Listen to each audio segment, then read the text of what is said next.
Aku terkena penyakit yang membuatku tidak bisa mati. Selama aku mati karena usia tua, aku akan kembali muda. Dan siklus ini terjadi sebanyak 100 kali. Namun, aku sama sekali tidak bahagia. Karena dalam kehidupan pertamaku, aku adalah Qasim di Istana Dingin. Meskipun kembali muda, tubuhku tetap cacat. Saat aku sedang memikirkan bagaimana cara meregenerasi tubuhku, seorang wanita tak terduga muncul di Istana Dingin. Dia ternyata adalah Selirmin dari generasi nenek Kaisar. Yang mulia Kaisar, ampuni Kianer, dia adalah paman kandungmu. Saat pintu Istana Dingin tertutup, aku segera maju untuk memberi hormat. Salam hormat kepada Selirmin. Silakan memilih salah satu kamar di Istana Dingin. Namun, tak kusangka, Selirmin langsung berubah wajah. Pergi, aku akan tinggal dimanapun yang aku mau. Bukan urusanmu, Qasim kecil. Setelah berkata itu, dia langsung berjalan ke dalam. Seburuk apapun keadaannya sebelumnya, sekarang dia begitu sombong. Tapi anehnya, aku malah tersenyum sambil mengikutinya. Orang ini, saat terpuruk, dia harus belajar menunduk. Hari-hari berikutnya akan menjadi sulit baginya. Setelah itu, aku mengatur kamarnya. Lalu aku buru-buru pergi ke tempat tinggal Selirki untuk memberi hormat. Oh, ini Xiao Lizi. Bereskan saja. Mendengar itu, aku masuk ke kamar dan menuangkan isi pispot malam. Selirki adalah selir kesayangan Kaisar saat ini. Namun karena diganggu Permaisuri saat bersama Kaisar, Permaisuri memarahinya hingga dia dibuang ke Istana Dingin. Kemungkinan besar dia akan keluar. Tentu saja, aku sangat memperhatikannya. Setelah mengurus pispot Selirki, aku pergi ke kamar lainnya. Aku tidak membunuh Putri Kaisar. Aku ingin seorang pria. Hahaha, terdengar suara kegilaan dari Selirming dari dalam. Dia dituduh membunuh Putri Kaisar yang baru lahir. Sejak di Istana Dingin, dia menjadi gila. Hukuman matinya sudah ditentukan. Tidak mungkin dia keluar dari Istana Dingin. Jadi, aku tidak memberinya perhatian. Aku langsung masuk kamar, mengambil pispot malam, lalu pergi. Setelah menyelesaikan semuanya, aku baru saja kembali ke kamar tugas. Qasim Wangli memanggilku sambil membawa papan catur. Xiao Lizi, mari bermain satu ronde. Baiklah. Aku tersenyum dan duduk. Ada 12 Qasim di Istana Dingin. Kami biasanya berkumpul untuk bermain catur. Taruhannya adalah membersihkan pispot malam. Wang Li adalah ahli catur. Dia jarang perlu membantu Selir membersihkan pispot malam. Hanya dalam 100 langkah, aku kalah. Pispot malam Selirming menjadi tugasmu. Hehe, Wang Li berdiri dengan puas. Namun dia tidak akan pernah tahu. Aku sengaja mengalah padanya. Selirming adalah ahli seni bela diri tingkat 2. Dan dia berada di bawah pengawasan Wang Li. Itu satu-satunya cara bagiku untuk belajar seni bela diri. Mencari keabadian membutuhkan generasi tubuh dan kehidupan abadi sejati. Namun, tubuhku di kehidupan ini terlalu lemah.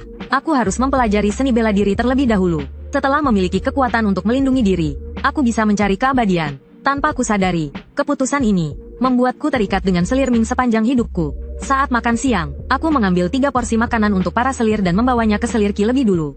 Membiarkannya memilih makanan. Setelah kenyang dan puas, Selirki berkata dengan senang hati, Xiao Lizi, saat aku keluar nanti, maukah kau melayani di sisiku? Dia mengira aku akan senang dan setuju. Namun aku dengan sopan menolaknya. Hanya Istana Dingin yang paling aman di istana. Bagi aku yang bisa hidup 100 kali, yang paling kubutuhkan adalah kedamaian. Terutama di kehidupan pertama ini. Setelah itu, aku membawa makanan sisa Selirki ke kamar tugas. Para Qasim lainnya sudah berkumpul. Kami mengumpulkan semua makanan, lalu makan dengan lahap. Itulah satu-satunya keuntungan Qasim di Istana Dingin. Setelah makan, aku mengambil 2 porsi makanan sisa, lalu membawanya ke 2 selir lainnya. Kenapa makanannya baru sampai sekarang? Selirmin mengambil makanan sambil mengomel. Dia menemukan makanan itu dingin. Dia memuntahkannya dan berkata lagi, kalian Qasim tak tahu malu. Berani-beraninya memberikan makanan sisa pada aku. Namun, tidak peduli seberapa marahnya dia, aku pura-pura tidak mendengar. Makan atau tidak, terserah dia. Aku tidak berani memberikan makanan bagus pada selir yang tidak bisa keluar. Atau aku tidak tahu bagaimana aku akan mati. Selirmin hampir berhasil menjadikan putranya sebagai pewaris. Hampir memutuskan garis keturunan Permaisuri Agung. Kini, Permaisuri Agung memegang kekuasaan penuh. Dan balas dendam tak terhindarkan. Tepat saja, larut malam itu, sebuah kabar segera menyebar dari ibu kota. Putra Selirmin, Pangeran Qian, mengaku tidak bermoral. Lalu menulis surat pengakuan dosa sebelum bunuh diri. Dan itu hanyalah awal dari balas dendam. Namun saat ini, aku memiliki urusan yang lebih penting. Keesokan paginya, aku segera datang ke kamar Selirming. Xiao Lizi memberi salam pada Selirming. Adakah makanan yang ingin Selir makan belakangan ini? Aku belum tahu alasan Selirming masuk ke Istana Dingin. Namun aku menganggap dia tidak punya peluang keluar. Jadi aku memberinya makanan sisa. Saat aku bersiap untuk bertanya lagi, Selirming yang sangat cantik tiba-tiba keluar perlahan. Dia ternyata terluka. Selain itu, kekuatannya juga disegel. Salam hormat kepada Selirming. Aku kembali memberi hormat. Namun, entah kenapa, dia hanya menatapku dengan dingin. Seolah-olah ingin mengingat wajahku. Lalu dia berbalik dan kembali ke kamarnya. Aku menggelengkan kepala. Kupikir aku hanya mendapat perlakuan dingin. Tak kusangka, saat aku mengambil pispot malam dan akan pergi, tiba-tiba aku mendengar suara Selirming. Aku ingin anggur Zui Yuan Chun terbaik. Mendengar itu, aku mengangguk dengan gembira. Tunggulah beberapa hari, Yang Mulia. Xiao Lizi akan mengantarkan anggurnya nanti. Anggur biasa mudah didapat, tapi Zui Yuanchun adalah anggur terkenal dari ibu kota, sulit didapat. Saat siang, Kasim Zhao dari dapur istana datang mengantar makanan. Aku memberikan semua tabunganku padanya. Tuan Zhao, bisakah Anda mendapatkan Zui Yuanchun untuk saya? Kasim Zhao menimbang perak yang kuberikan. Tidak masalah, aku akan mengantarnya sebulan lagi. Mendengar itu, aku pergi mengantar makanan dengan gembira. Namun, saat aku kembali ke kamar tugas, Wang Li memberikan perintah padaku. Ada berita dari luar, saat kau mengantar makanan ke Selir Min nanti, sebutkan bahwa Pangeran Qian telah bunuh diri dengan racun. Aku mengangguk, mengerti maksud tersembunyinya. Kemudian, aku membawa makanan sisa ke tempat Selir Min. Setelah dia selesai makan, aku menyebutkan berita itu dengan nada santai. Baru saja selesai bicara, Selir Min langsung jatuh pingsan. Anakku, Qianer, dasar Kasim keparat. Dia memaki sambil menyerangku dengan pukulan. Aku tidak menghindar, sampai dia lelah memukul. Dia mulai memaki Kaisar. Yang Mulia Kaisar, itu adalah paman kandungmu. Bagaimana bisa kau begitu kejam? Lalu dia memaki Permaisuri Agung. Penyihir tua, kau tidak akan mati dengan damai. Namun dia tidak tahu bahwa tindakannya akan membawa balas dendam yang lebih kejam. Menjelang sore, sekelompok Kasim membawa sebuah guci obat ke Istana Dingin. Dengan tuduhan bahwa Selir Min telah mencemarkan nama baik Permaisuri Agung. Mereka memasukkannya ke dalam guci dan membuatnya menjadi manusia guci. Saat itulah, aku menyadari betapa kejamnya Permaisuri Agung. Aku harus berusaha keras untuk menjadi lebih kuat. Hanya dengan begitu aku bisa melindungi diriku sendiri. Selir Min meninggal karena mogok makan 5 hari setelah menjadi manusia guci. Namun kematiannya yang tragis, membawa rasa dingin yang mendalam di Istana Dingin. Selama setengah bulan berikutnya, 12 selir lainnya memilih bunuh diri. Tidak ada yang ingin mati dengan cara menjadi manusia guci. Hingga sebulan kemudian, gelombang bunuh diri di Istana Dingin perlahan mereda. Selama itu, aku selalu khawatir Selir Min juga akan bunuh diri. Untungnya, dia hidup dengan baik. Dan akhirnya, anggur Zui Yuanchun telah tiba. Aku segera pergi ke kamar Selir Min. Wajahnya penuh kegembiraan dan kecemasan. Dia mengambil anggur itu dan meminumnya dalam sekali teguk. Nikmat, dengan anggur seindah ini, aku tidak menyesal mati. Katakanlah, Kasim kecil, apa yang kau inginkan? Bahkan jika kau menginginkan tubuhku, tidak masalah. Selir Min menatapku dengan pandangan kabur. Namun, aku menelan ludah dan berkata serius. Aku ingin mempelajari seni bela diri. Mohon ajari aku, Yang Mulia. Selir Min menghela napas. Jika bukan karena menunggu anggur Zui Yuanchun ini, aku sudah bunuh diri beberapa hari yang lalu. Namun sebelum mati, meninggalkan warisan bukanlah ide buruk. Dengarkan baik-baik, aku pikir dia akan mengajariku jurus. Namun kata-kata berikutnya membuatku terkejut. Ternyata 3 tahun lalu, Permaisuri Agung meminta gurunya untuk berdiskusi tentang Tao. Namun karena perbedaan pandangan, gurunya dibunuh. Selir Min masuk istana untuk membalas dendam gurunya. Sayangnya, rencananya gagal, dan dia dibuang ke Istana Dingin. Setelah mengatakan itu, dia tersenyum padaku. Apakah kau masih ingin belajar? Meski aku terkejut, aku tetap mengangguk. Aku tidak menyangka kau punya keberanian. Seni bela diri yang aku pelajari adalah Rou Sui Qi Duan Jin, metode Yin. Sebagai Kasim, itu cocok untukmu. Setelah itu, Selir Min membaca ulang jurusnya. Namun, yang tak terduga adalah, meskipun aku berkonsentrasi mendengarkan, aku hanya mengingat 7 kata. Selir Min menggelengkan kepala. 7 kata, kualitas seni bela dirimu sangat rendah. Aku akan membacanya lagi. Dengan kualitasmu yang hanya bisa mengingat 7 kata, meskipun kau habiskan seumur hidup, kau sulit menjadi ahli tingkat 2. Entah berapa lama telah berlalu, aku akhirnya berhasil menulis seluruh jurus. Namun ternyata, aku tidak mengerti satu kalimat pun.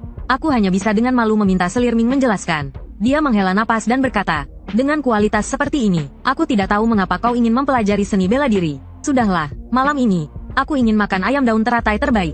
Aku segera menyetujuinya. Setelah itu, dia menunjukkan gerakan jurusnya. Aku pikir aku pasti tidak bisa mengingatnya. Namun ternyata, aku berhasil menggambar gerakannya. Terima kasih, Yang Mulia. Selir Min memandangku dengan jijik. Aku lelah, bantu aku ke tempat tidur. Aku dengan hormat membantunya ke tepi tempat tidur. Namun anehnya, dia tidak langsung tertidur. Sebaliknya, dia berbaring di tempat tidur dan perlahan mulai berbicara. Penyihir tua itu terlalu kejam. Dia benar-benar membuat Selir Min menjadi manusia guci. Aku telah hidup dalam ketakutan bulan ini. Takut aku juga akan dijadikan manusia guci. Saat dia terus berbicara, air mata mulai mengalir di sudut matanya. Aku begitu cantik, dunia ini begitu indah. Aku belum ingin mati. Dia terus berbicara, hingga akhirnya perlahan tertidur. Aku dengan hati-hati menyelimuti dia, lalu buru-buru kembali. Namun entah kenapa, meski aku sudah mendapatkan jurus yang aku impikan, aku malah menyimpannya di sudut ruangan. Sekarang bukan waktu untuk belajar. Setidaknya, aku harus menunggu Permaisuri Agung mati. Bagaimanapun, itu adalah jurus untuk membunuhnya. Semoga penyihir tua itu cepat mati. Menjelang sore, aku mengantarkan ayam daun teratai terbaik untuk Selir Min. Namun, dia tidak memakannya sedikit pun. Pada saat yang sama, seorang tamu yang sangat sulit dihadapi datang ke Istana Dingin. Selir Lu baru saja tiba dan langsung bersikap arogan terhadap semua orang. Para Kasim bahkan tidak berani bernapas keras. Selir Lu adalah keponakan cucu Permaisuri Agung. Dengan latar belakang seperti ini, Kaisar Boneka tentu tidak berani mengirimnya ke Istana Dingin.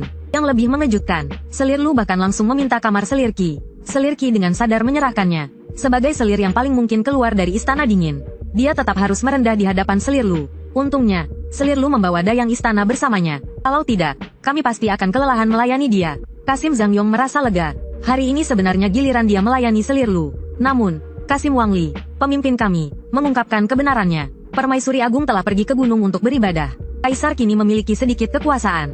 Hari ini, Selir Lu memukul mati kuda Dragon Blood. Kaisar murka dan mengirimnya ke Istana Dingin. Setelah berkata itu, Wangli memerintahkanku. Aku melihat kau tampak tidak fokus. Hati-hati hari ini, jangan berkeliaran di dekat Selir Lu. Aku menjawab pelan, namun siapa sangka, malam itu aku tidak bisa tidur. Karena Selir Ming telah bunuh diri. Dia meninggal pada malam yang sama saat mengajariku jurus. Selama sebulan setelah kematiannya, aku sering tidak bisa tidur. Hatiku gelisah tanpa sebab, namun ada yang lebih malang dariku. Pada hari ke-30 setelah Selir Lu tiba, Zhang Yong diangkat keluar dari kamarnya. Tubuhnya penuh darah. Dia menerima 12 cambukan. Setiap cambukan menghujam ke daging. Di kamar tidur, kami bersama-sama mengoleskan salep untuknya. Wang Li mengernyitkan alisnya. Apa yang terjadi? Bukankah sudah kukatakan jangan memancing masalah dengan Selir Lu? Kalau dipukul sampai mati, itu semua sia-sia saja. Zhang Yong menggertakkan giginya dan berkata, sore tadi, Kasim di depan Selir Lu ada urusan. Jadi aku yang harus mengantar pispot malam. Namun siapa sangka, saat dia melihatku, dia mengatakan pispotnya tidak bersih. Dia memintaku menjilatnya bersih. Aku menjilat sambil menerima 12 cambukan. Untungnya, mimpi buruk kami tidak berlangsung lama. 5 hari kemudian, penyihir tua itu kembali ke istana setelah beribadah. Selir Lu pun keluar dari Istana Dingin. Untuk itu, kami mengadakan pesta kecil di Istana Dingin. Merayakannya dengan baik. Namun yang aneh adalah, aku tetap tidak bisa tidur malam itu. Teman-teman, katakanlah, aku sudah insomnia lebih dari sebulan. Adakah cara untuk bisa tidur? Pilihlah seseorang yang tidak kau sukai. Kutuk dia 100 kali sebelum tidur. Mungkin kau akan bisa tidur. Zhang Yong bercanda. Dia terbaring sepanjang hari karena luka cambukan. Namun dia tidak menyangka, aku benar-benar membayangkan wajah penyihir tua itu, dan mengutuknya dengan penuh dendam. Dasar penyihir tua, cepatlah mati. Kalau tidak, aku tidak akan berani melatih Rou Sui Qi Duanjin. Malam itu, aku tidur nyenyak. Sejak itu, setiap malam sebelum tidur, aku mengutuk penyihir tua itu 100 kali. Kematian Selir Ming akhirnya menjadi masa lalu. Aku tidak lagi memikirkannya, namun aku akan selalu mengingatnya. Dan peluang pertamaku pun tiba. Setengah bulan kemudian, Kaisar mengeluarkan dekret, mengampuni Selir Qi atas pelanggarannya dan membebaskannya dari Istana Dingin. Keluarnya Selir Qi lebih awal, memiliki arti yang berbeda. Sebelum keluar dari istana, dia sekali lagi mengajakku ikut bersamanya. Namun tak terduga, aku berkata dengan nada sedih, Yang mulia, hamba ini hanyalah seorang rendahan. Hamba pantas tinggal di Istana Dingin. Lagi pula, di luar terlalu banyak aturan. Hamba takut akan membebani Yang mulia. Selir Qi tersenyum kecil dan berkata, kau masih terlalu berhati-hati. Namun tak disangka, aku berkata sesuatu yang aneh. Yang mulia, kebaikan tertinggi seperti air. Air memberikan manfaat kepada semua makhluk tanpa bersaing. Selir Qi memandangku dengan dalam. Aku mengerti maksud perkataanmu. Namun tidak bersaing itu tidak mudah. Sebulan kemudian, Kaisar mengeluarkan dekret lagi. Meningkatkan pangkat Selir Qi menjadi Qi de Fei, peringkat pertama. Namun entah kenapa, saat aku mengetahuinya, aku hanya menggelengkan kepala. Selir Qi masih tidak mendengarkan perkataanku. Kaisar, demi bersaing kekuasaan dengan penyihir tua, membiarkan Selir Qi naik pangkat. Untuk bersaing dengan Selir Lu di pihak penyihir tua itu. Dan ini membuat situasi di istana semakin tegang. Setiap hari ada pelayan istana dan Kasim yang dihukum mati dengan tongkat. Aku sangat bersyukur tidak ikut meninggalkan Istana Dingin bersama Selir Qi. Situasi ini berlangsung selama 1 tahun. Istana Dingin telah penuh sesak. Namun anehnya, kami tidak berani mencuri makan lagi. Situasinya terlalu rumit. Sekarang, para selir di Istana Dingin terbagi menjadi 2 kubu. 1 kubu mendukung Kaisar, dan 1 kubu mendukung Permaisuri Agung. Keduanya tidak boleh dijadikan musuh. Di masa depan, siapa yang menang? Semua selir dari pihak tersebut akan keluar dari Istana Dingin. Namun, saat semua orang berhati-hati, aku tiba-tiba dipukul. Orang yang memukulku adalah Selir Chu dari pihak penyihir tua. Dia adalah ahli seni bela diri tingkat 3. Dia merasa pispotnya tidak bersih dan menyuruhku menjilatnya. Aku hanya berkata akan mencucinya sendiri lagi. Namun dia langsung melemparkanku ke halaman. Kasim membalas dendam tidak pernah terlambat. Tendangan dari Selir Chu ini akan kuingat selamanya. Namun tubuhku terlalu lemah. 1 tendangan saja hampir merenggut nyawaku. Memikirkan bahwa aku memiliki jurus tetapi tidak bisa berlatih. Aku kembali mengutuk penyihir tua itu. Dasar penyihir tua, cepatlah mati. Sayangnya, 2 tahun kemudian, Permaisuri Agung masih sehat bugar. Dia masih menerima menteri setiap hari dengan tepat waktu. Sementara Kaisar sering berpura-pura sakit. Suasana di istana semakin tegang. Istana Dingin selalu penuh sesak. Hingga suatu hari, Selir Qi kembali ke Istana Dingin karena dianggap kehilangan moralitas. Istana langsung menjadi hidup kembali. Penyihir tua itu menang, dan kali ini, Selir Qi masuk Istana Dingin dalam keadaan hamil. 3 bulan kemudian, dia melahirkan putra sulung kaisar di Istana Dingin. Namun tak lama setelah melahirkan, anaknya langsung diambil oleh Selir Lu. Selir Qi bahkan belum sempat melihat wajah putranya. Xiao Lizi, menurutmu, apakah aku masih punya kesempatan untuk bertemu dengan anakku?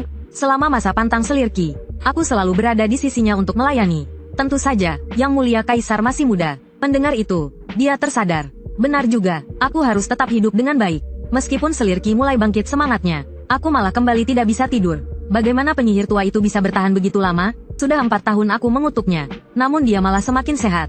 Dan kaisar ini terlalu tidak berguna. Setelah bertarung selama beberapa tahun, dia malah membuat istrinya masuk Istana Dingin. Yongzi, aku kembali insomnia. Cara kutukanmu sebelumnya tidak lagi berhasil. Xiao Lizi, aku bilang, kenapa kau selalu ingin mengutuk orang? Kenapa kau tidak bisa berharap yang baik untuk mereka? Seorang bijak berkata, balaslah keburukan dengan kebaikan. Zhang Yong berkata sambil setengah tidur. Namun dia tidak menyangka, perkataannya membangunkanku dari mimpi. Aku segera melafalkan doa, semoga Permaisuri Agung hidup abadi, melampaui 3 dunia dan 5 elemen, tidak masuk siklus reinkarnasi, mendapati keabadian. Saat melafalkan, aku tertidur nyenyak seperti sapi. Yang lebih mengejutkan adalah, setengah bulan kemudian, berita tiba-tiba datang dari Istana Qingning. Permaisuri Agung terjatuh dari tempat tidur dalam tidurnya. Banyak tulangnya yang patah. 3 tahun kemudian, aku berjalan-jalan di Istana Dingin bersama Selir Qi. Hari baiknya akan segera datang. 3 tahun lalu, setelah patah tulang, penyihir tua itu, semakin hari tubuhnya semakin lemah.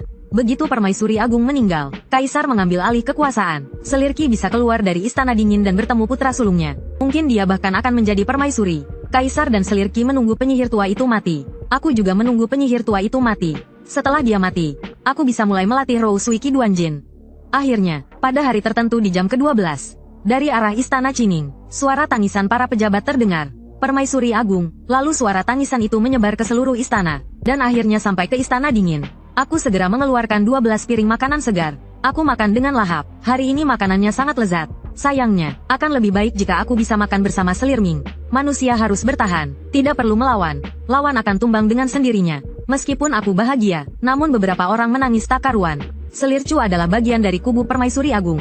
Tanpa Permaisuri Agung, langit mereka juga runtuh. 5 tahun lalu, dia pernah menendangku. Mungkin saatnya aku membalas dendam. Namun, ada hal yang lebih penting saat ini. Aku berjalan dengan hati-hati ke sudut taman Istana Dingin, dan menggali jurus yang kusembunyikan selama 7 tahun. Sudah 7 tahun berlalu, aku kini berusia 23 tahun. Untungnya, aku memiliki 100 kehidupan. Aku punya waktu untuk menunggu. Mulai hari ini, aku akan resmi memulai latihan. Permaisuri Agung telah tiada, seluruh negeri berkabung selama 27 hari. Aku menyiapkan sebuah ruangan kecil di kamar tidurku.